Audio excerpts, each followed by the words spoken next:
성경의 문화와 풍습 7번째 시간입니다. 자, 오늘은 율법과 그리스도인의 관계에 대해서 살펴보도록 하겠습니다. 그리스도인들 중에는 우리도 율법을 지켜야 하는가 이런 의문을 갖고 계신 분들이 있습니다.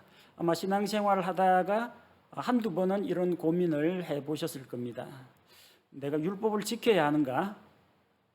안 지켜도 된다고 하면 너무나 그냥 방탕한 생활을 하는 것 같고 그러면은 율법을 지켜야 하느냐 하면은 또 그러면은 믿음으로 살아가야 할 사람이 또 율법을 의지하는 것처럼 되잖아요. 그렇다고 율법을 버려야 되는가? 지켜야 되는가? 이런 고민들을 한두 번씩은 하게 됩니다.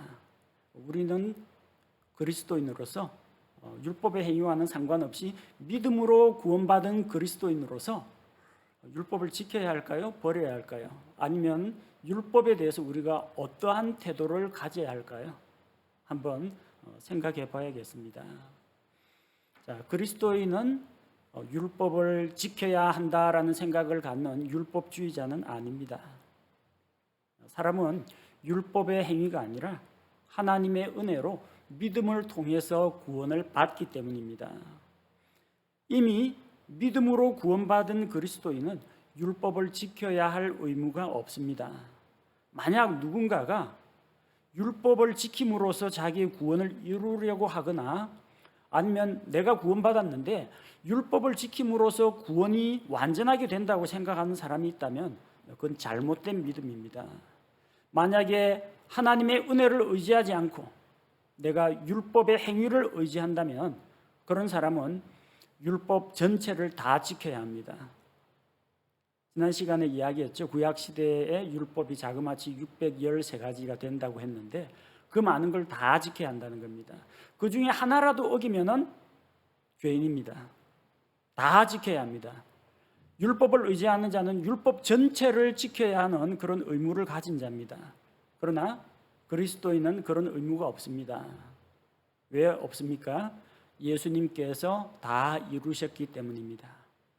예수님께서는 이 세상에 오셔서 사람의 몸으로 오셔서 선하고 의로운 삶으로 완전한 삶을 사셨습니다.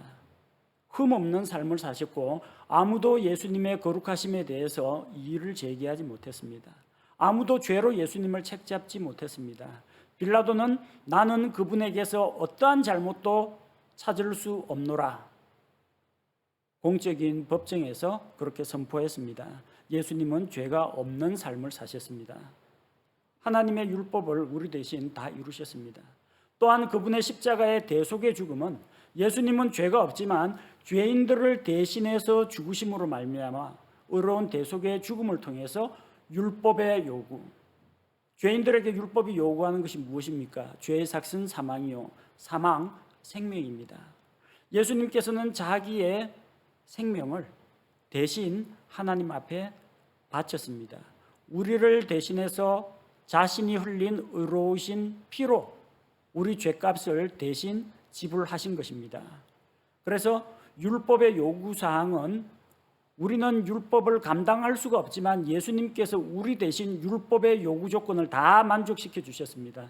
우리는 예수님께서 다 이루신 그것을 오로지 믿음으로 받아들임으로 말미암아 구원을 얻는 것입니다.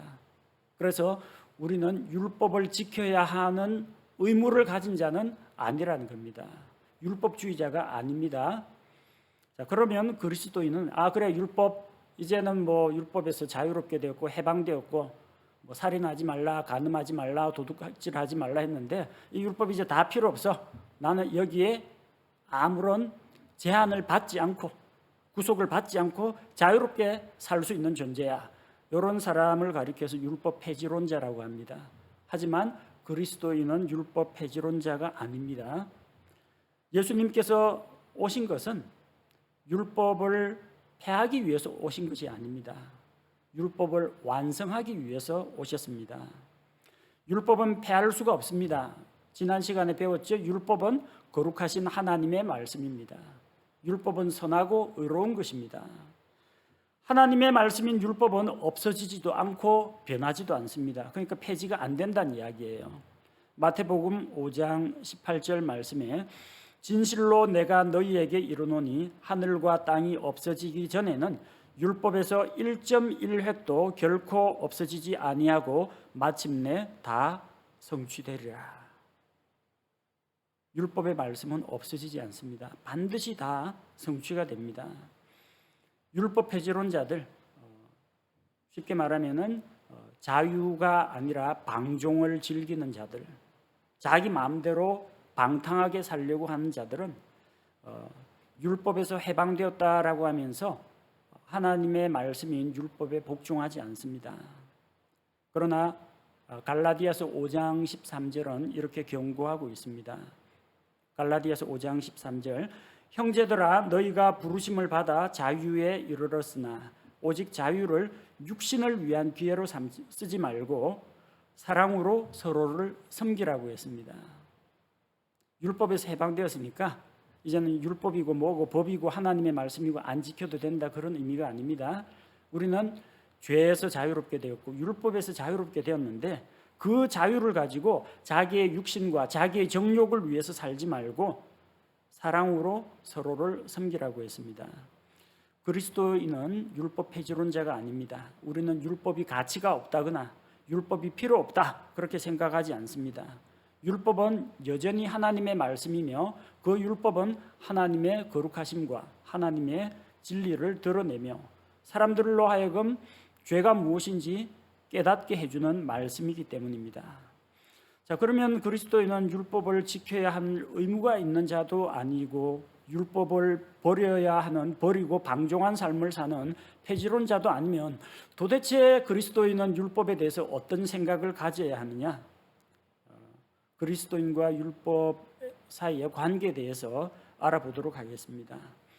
자, 먼저 우리가 인정해야 할 것은 첫째로 우리는 율법의 의무와 율법의 정죄로부터 해방되었다는 겁니다. 로마서 6장 14절에 너희가 율법 아래 있지 아니하고 은혜 아래 있으므로 죄가 너희를 지배하지 못하리라. 우리는 율법의 의무 아래 있지 않습니다. 율법의 정죄 아래 있지 않습니다. 하나님의 은혜 아래 있습니다. 따라서 우리는 율법에 의해서 영향을 받지는 않습니다.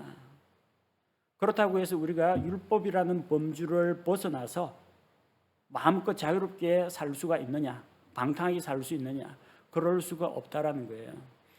간단한 예를 들어 보겠어요. 우리가 이제 법은 도덕의 최소한이라는 말 들어보셨죠? 법은 사람들의 생활을 규제하는 어떤 틀을 가지고 있습니다. 근데 사람들의 모든 행동 하나하나를 사람들의 마음이나 양심이나 이런 것까지 제어하지는 못합니다. 하지만 사회 구성원으로서 최소한 지켜야 할 것들에 대해서 이렇게 법이라는 테두리가 있어요. 그 법보다 테두리가 더 큰 게 뭐예요? 도덕입니다. 법 위에 도덕이 있어요. 근데 이 법은 어긴 적이 없어요. 누군가가 길바닥에 쓰러져 있습니다. 그리고 손을 내밀고 도움을 요청하거나 구걸을 합니다. 내가 그냥 지나가더라도 외면했다고 해서 법적으로 처벌을 받지는 않습니다. 도와줄 마음이 있으면 도와주는 거고 도와줄 마음 없으면 안 도와주는 거죠. 문제될 건 없어요. 꼭 반드시 그 사람을 뭐 이렇게 세워가지고 돈을 쥐어주고 어디 밥을 사 먹여야 되는 그런 건 아닙니다. 그거 안 했다고 법으로 처벌받지는 않아요. 법적으로는 하자가 없어요. 근데 도덕이라는 수준에 보면 어때요? 저 어려운 처지에 있는 사람을, 어떻게 쓰러진 사람을 일으키고 뭐 가난한 사람을 구제하는 것은 도덕의 영역입니다. 법에서는 벗어났지만 만약에 큰 도덕률 안에 있는 사람이라면은 법에서 이래라 저래라 하기 전에 넉넉히 그런 일들을, 선한 일들을 하고도 남는다는 이야기입니다. 다시 법과 은혜, 율법과 은혜 두 가지를 가지고 이야기하자면요, 율법은 우리의 행동 반경을 제한합니다. 이것을 행하라, 저것을 행하지 말라. 여기에서 벗어나는 것은 모두 다 불법이 됩니다. 그런데 그거보다 더 큰 것이 뭐냐면 하나님의 은혜의 법입니다. 율법은 아주 작은 영역이에요. 내가 율법에서는 벗어났는데 그럼 마음껏 방종하며 사느냐? 아니에요. 사랑의 법 아래에 있습니다. 더 큰 은혜의 법 아래에 있다는 겁니다. 그래서 우리가 이걸 기억해야 합니다. 로마서 13장 10절, 로마서 13장 10절, 사랑은 자기 이웃에게 해를 끼치지 아니하나니 그러므로 사랑은 율법의 완성이니라. 율법이 하는 역할은 뭐냐면 이웃에게 해를 끼치지 마, 여기까지입니다. 근데 하나님의 은혜의 법, 사랑의 법은 뭡니까? 너 이웃에게 해를 끼치지 않았으니까 잘했다, 그게 아니라 이웃에게 해를 끼치지 않는 것은 당연한 일이고 이웃에게 힘써 선을 행하고 너 자신을 희생해서 이웃을 도우라. 이게 은혜의 법이고 사랑의 법입니다. 율법의 의무에서는 벗어났어요. 그러나 우리는 더 큰 사랑의 법과 은혜의 법 아래 있다는 것을 기억해야 합니다. 그리고 또 한 가지 우리가 생각해야 할 것은 그리스도인으로서 자기 스스로 혹은 다른 사람들이 만들어낸 그 율법의 종이 되지 않도록 조심해야 합니다. 성경에는 없지만 사람들은 믿고 구원받은 사람들의 행동을 이렇게 제어하기 위해서 어떤 제도나 종교 의식 같은 걸 만드는 수가 있습니다. 몇 가지 예를 들어 보면요, 주일 성수라는 말 들어보셨습니까? 주일 성수, 주일을 거룩하게 지켜라. 개념은 아마 안식일을 거룩히 지키라, 그게 주일로 바뀐 걸로 알고 있습니다. 주일은 하나님께 구별하여 드려라. 하나님께 예배하고 성도들과 교제하라. 좋은 일이죠. 주일을 거룩하게 지킨다는 거 좋은 일이에요. 그러나 그걸 마치 안식일 지키듯이 주일날 몇 킬로미터 이상 이동하면은 안식일 위반, 주일날 돈을 쓰면은 안 되고, 주일날은 공부를 해서는 안 되고, 주일날은 직장 가서는 안 되고, 주일날 일하는 직장도 많이 있습니다. 야간에 경비 써야 되는 데도 있고, 모든 사람들이 주일날 다 그냥 쉬어버리면은 이 국가 사회가 돌아가진 않습니다. 그래서 주일날 일해야 하는 사람도 있어요. 그걸 마치 율법적으로 만들어서 유대인들 안식일 지키듯이 주일 성수를 강요하다 보면요, 그게 그리스도인에게 하나의 올무가 됩니다. 율법이 됩니다. 주일 성수, 왜 주일만 성수해야 되죠? 일요일만 주님의 날이고 엿새는 마귀의 날입니까? 이왕 지킬 거면 7일 성수, 일주일 내내 성수 거룩하게 지키는 게 더 낫지 않습니까? 율법적인 사람은 주일날 나는 지켰다, 주일을 지켰다 라고 하면서 나머지 엿새는 세상 사람처럼 살아갑니다. 그러나 사랑의 법, 은혜의 법 아래에 있는 사람은 주일이거나 월요일이거나 토요일이거나 한결같이 하나님께 우선순위를 맞춥니다. 매일매일이 주일처럼, 날마다 주일처럼 살아갑니다.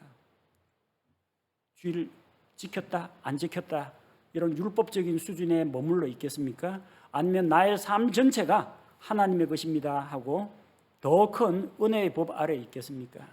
이게 율법적인 그리스도인과 은혜 안에서 살아가는 그리스도인의 차이입니다. 새벽기도에 마찬가지입니다. 새벽기도에 좋은 겁니다. 새벽기도에 저는 비난하지 않습니다. 새벽에 일어나서 아침 첫 시간을 하나님께 기도로 시작한다는 거 참 좋은 일입니다. 하지만 그 새벽기도회를 제도로 만들어가지고 누가 왔다 안 왔다 출석 체크하고 안 오는 사람은 믿음이 약한 사람, 이런 사람은 직분을 맡기면 안 된다 그러고, 사람들 바빠서 아침에 가정주부는 밥 해야 되고 학생들은 학교 가야 되고 직장인은 출근해야 되는데 이 새벽기도회라는 제도를 만들어서 성도들의 삶을 그냥 교회에다가 예속을 시켜버리면 이건 문제라는 겁니다. 새벽에 시간 나시고 또 건강 되시는 분들은 새벽에 기도하시는 거 좋습니다. 그러나 그걸 하나의 종교적인 짐으로 만들어서 성도들의 어깨에다가 무거운 짐을 매게 하는 것은 옳지 않다는 겁니다. 그래서 오늘 새벽기도에 빠졌는데 어떡하지? 마음속에 법을 어긴 것처럼 자책감에 빠지면은 그게 진짜 문제라는 겁니다. 기도야 뭐 새벽에 할 수도 있는 거고 아침에 할 수도 있고 낮이나 저녁에도 할 수가 있는 겁니다. 근데 이 새벽 기도회라는 용어가 나오고 제도가 나와서 만약에 어떤 성도들에게 종교적인 짐, 율법의 의무로 그걸 부과하게 된다면 이건 성도들 개개인은 물론이고 교회 전체에도 좋지 않은 일이라는 겁니다. 헌금 역시 마찬가지입니다. 내가 얼마를 드려야 하는지 어떤 절대적인 기준이 정해져 있는 건 아닙니다. 신약 성경의 헌금의 원리는 감사하는 마음으로, 자원하는 마음으로 후하게 드려라.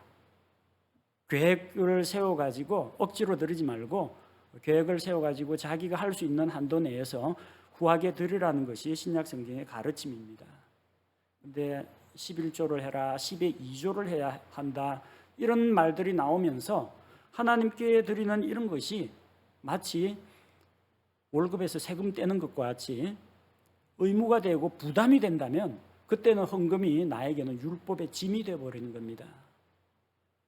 하나님 앞에서 하나님께서 주신 것에 대해서 감사하는 마음으로 자원하여 기쁘게 드리면 그것이 하나님 앞에서 올바른 헌금의 태도입니다.